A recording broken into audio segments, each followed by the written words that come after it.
Fala pessoal, bom dia, boa tarde, boa noite. Mais um vídeo aqui no nosso YouTube. E hoje, pessoal, a gente vai tratar sobre um tema quente. Esse tema, ele vem sendo tratado em provas. Percebam, olha aqui, eu trouxe para vocês a prova da Polícia Civil de Roraima, tá? E da Polícia Civil de Rondônia, todas o ano de 2022 e também para o cargo de delegado, sendo que no caso de Roraima, é a banca Vunesp e de Rondônia é a banca CESP-Sebrasp. Pessoal, primeira coisa, imunidades parlamentares. Por que esse tema hoje está na moda? Justamente em razão da recente prisão em flagrante preventiva, aí que entendam como entender, do deputado federal Daniel Silveiras pelos ataques, pelos atos antidemocráticos aos ministros do Supremo Tribunal Federal e também ao Estado Democrático de Direito brasileiro. Pessoal, vamos entender essas duas questões, elas trazem questões interessantes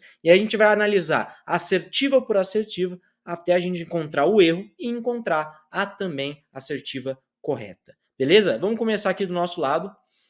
Polícia Civil de Roraima 2022, prova de delegado, banca Vunesp. A respeito das imunidades parlamentares, é correto afirmar. Olha aqui, vamos lá. A imunidade formal, que é aquela, galera, a imunidade formal é aquela justamente com relação, seja à prisão e também ao processo. A imunidade formal garantida ao parlamentar federal, deputado federal e senador da República, tem início com a sua posse. Verdadeiro ou falso? Falso, pessoal. Temos que entender que a imunidade formal, ela se inicia com a chamada diplomação, que é o que agora a gente tá vendo aqui, né? Muito comum hoje em dia. Antigamente a gente não tinha esse acesso, né?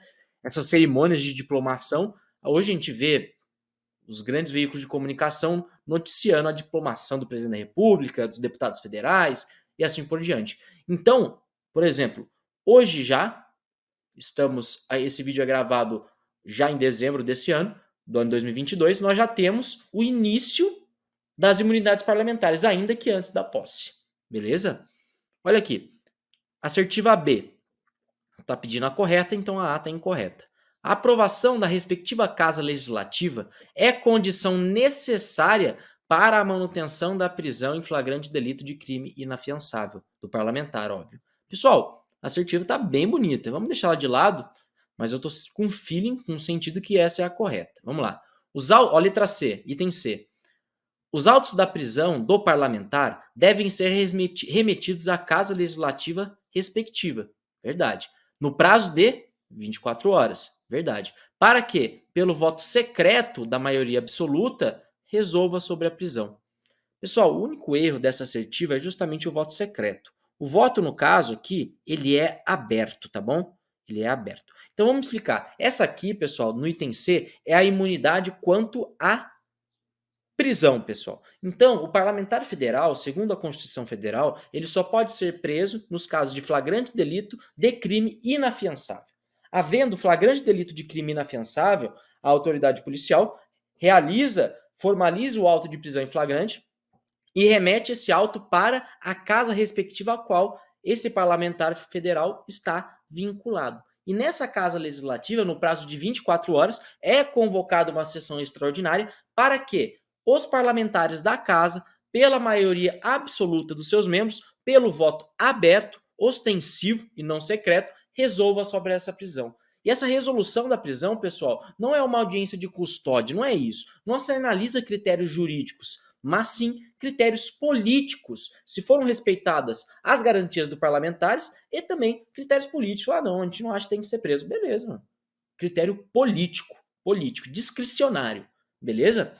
Então, essa aqui a gente já viu que está errada. Olha aqui, item D. Os parlamentares presos em flagrante delito de crime inafiançável não se submetem à audiência de custódia. Pessoal, isso aqui é falso. O que acontece? A audiência de custódia hoje, pessoal, ela é obrigatória. Ela é obrigatória. Seja no caso de um cidadão comum, eu, você, todos os demais aqui presentes, seja para os parlamentares federais e assim por diante. tá bom? Então a audiência de custódia acontece. E aconteceu no caso do Daniel Silveiras. Foi realizada a audiência de custódia e foi determinada a manutenção da prisão em flagrante por ser ela lícita. Beleza? Então essa aqui também tá errada.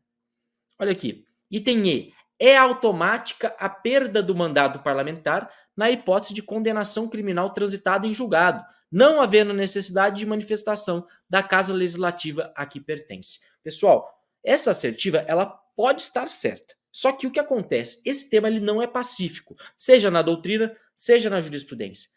Essa aqui, pessoal, esse item E, ele expõe um entendimento da doutrina e da jurisprudência.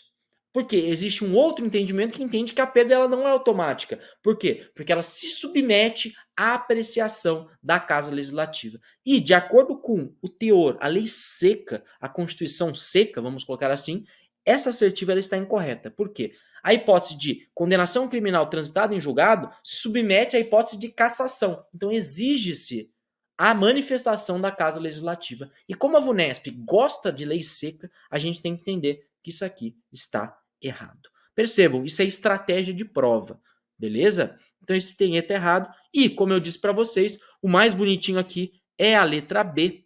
E essa é a assertiva que foi apontada como gabarito da banca.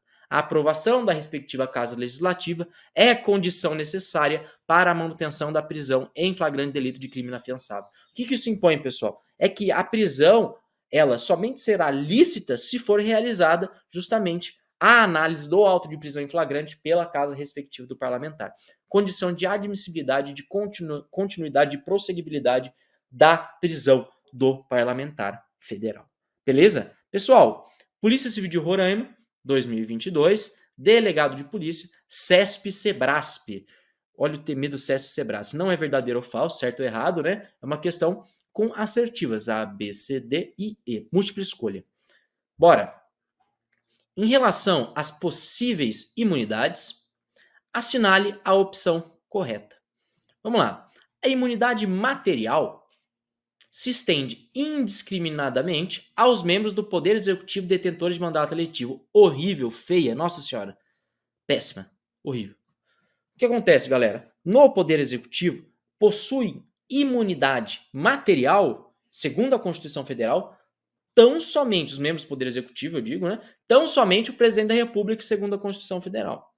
Então, segundo a Constituição Federal, o presidente da República, ele somente pode ser, vamos dizer assim, ele somente pode ser preso com relação a crimes que ele tenha praticado durante o exercício do mandato e que tenham relação com o mandato. O que isso implica, por exemplo? Ele ficou presidente da República ou a presidenta, não gostou de alguma atitude do seu esposo ou esposa, vai lá e mata ou ameaça essa esposa ou esposo. Isso tem relação com o mandato eletivo? Não. Então, não é passível de punição, tá bom? Não é passível de punição criminal. É a chamada imunidade material relativa do presidente da República. Então, tenham isso em mente. A imunidade é do presidente, não se estende a todos os seus, vamos dizer assim, ministros ou a quem quer esteja no cargo do Poder Executivo, não se estende ao governador, também não se estende ao prefeito, aos demais detentores de mandato eletivo dos demais poderes da República, Estado e município. Beleza? Recebida, olha item B, recebida a denúncia por crime ocorrido antes da diplomação, o Supremo Tribunal Federal dará ciência ao parlamentar para eventual sustação da ação. Pessoal, não. A imunidade formal quanto ao processo, que é justamente aquela em que nos crimes cometidos de maneira posterior à diplomação, o Supremo Tribunal Federal ela dará ciência à respectiva casa, que também no prazo de 24 horas poderá sustar o andamento da ação. Não precisa mais de autorização da casa para que o parlamentar seja processado, mas a casa ela poderá sustar o andamento da ação. E aqui o erro, galera, está justamente antes da diplomação. Antes da diplomação você não tem garantia, imunidade nenhuma como parlamentar. Tenham em mente isso. Então essa alternativa também está incorreta. Olha o item C. A imunidade diplomática não se aplica, imunidade diplomática, não se aplica aos familiares, tampouco aos empregados particulares estrangeiros dos diplomatas.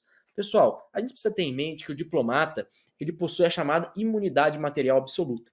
Ou seja, ele não pode ser processado, então, e não pode, consequentemente, cumprir pena no país ao qual ele é acreditado, se esse crime justamente tiver ou não relação com a função e, no caso, o país acreditante, que é o país que envia ele, não renunciar expressamente a essa imunidade. Então, o parlamentar, vamos dizer, ele é intocável, sim, ele é intocável.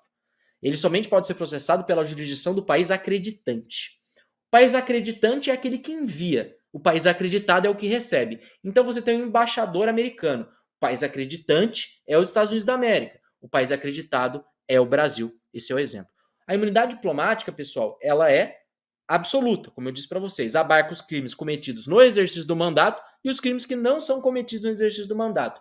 A imunidade ela é de jurisdição, ou seja, de processamento, de processo penal e também de execução, porque não pode ter a execução penal no Brasil. Mas essa imunidade, pessoal, segundo a convenção própria, uma norma internacional, ela se aplica sim aos familiares. Porque o que entende as normas as normas internacionais. Se estende que os familiares, pessoal, eles podem estar vulneráveis à interferência política do país. E por isso é necessário que haja a extensão dessa imunidade do parlamento do diplomata, justamente para que eles tenham tempo de sair do país e retornar ao país acreditante. Beleza? Mas o que a gente precisa entender que essa imunidade, ela tampouco aos empregados particulares estrangeiros dos diplomatas. Se o empregado particular ele for, por exemplo, brasileiro, do país acreditado, obviamente que não se aplica. Mas também, quando ele for estrangeiro, os empregados particulares, aplica-se sim, senhor. Beleza? Olha o item D.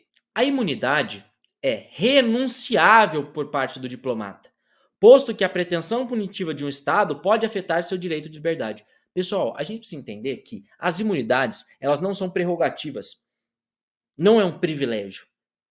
A imunidade, pessoal, é uma garantia de um Estado democrático de direito para a continuidade da prestação dos serviços públicos, sejam dos parlamentares federais, sejam dos diplomatas.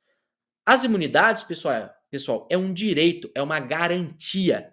É uma garantia, não é um privilégio. Então, obviamente que não é possível que o diplomata ou que o parlamentar renuncie a essa imunidade. É muito comum a gente às vezes ver na TV, eu já vi isso, de alguns parlamentares federais, né, que são os mais, vamos dizer assim, que mais aparecem na mídia, os parlamentares federais, eles falam assim, não, eu não faço questão, eu abro mão da minha imunidade. Eu quero ser processado porque eu quero provar minha inocência.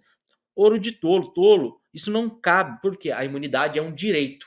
E não é possível se renunciar a esse direito. Porque esse direito, pessoal, não é do parlamentar, mas é um direito do Estado democrático de direito, de livre exercício dos poderes da República. E por isso não se pode abrir mão. Assim como também não pode, pessoal, o magistrado, o promotor de justiça abrir mão da sua independência funcional. Não é possível, é um direito, é uma garantia, não da pessoa, mas sim do Ministério Público, do Poder Judiciário. Beleza? Então, o nosso entender aqui está incorreto também. E sobra aqui só o item E, eu já adianto que é a resposta correta. A imunidade formal ou processual não se estende aos vereadores. Correto, pessoal. A disposição constitucional, ela tão somente fala para os vereadores de imunidade material. A imunidade material que se limita à circunscrição do município. Beleza? Esse é o vídeo de hoje, pessoal. Eu trouxe aqui para vocês um tema quentíssimo que eu tenho certeza que vai cair na prova de vocês. Eu já pontuo. Tenho em mente alguns dispositivos que são importantes. Pessoal. E eu já indico para a leitura agora em casa do chamado Estatuto dos Congressistas, que é justamente o artigo 53, parágrafos 1º, 2º, 3º, 4º, 5º, 6º, 7º e 8º. É o chamado Estatuto dos Congressistas, em que a Constituição ela pontua quais são as imunidades materiais e as imunidades formais quanto ao processo e também a imunidade formal quanto à prisão, pessoal. E eu também tenho que avisar vocês que temos também a chamada imunidade dos vereadores, que está prevista, vou trazer aqui para vocês, estou com o código aberto aqui. Ela está prevista no artigo 29, inciso 8º. a inviolabilidade dos vereadores por suas opiniões, palavras e votos, inviolabilidade essa material, no exercício do mandato e na circunscrição do município. Então, se, por exemplo, a gente tem um vereador do município X, vai até o município Y e, no exercício do mandato, profere palavras contra um outro vereador de outro, ou contra o governador, ou contra qualquer outra pessoa. Ele está imune? Obviamente não, ele está fora da circunscrição do município. Beleza? Pessoal, isso é muito importante, tenham em mente o que eu acabei de comentar com vocês. E esse é o nosso vídeo de hoje. Espero que tenham gostado e até a próxima.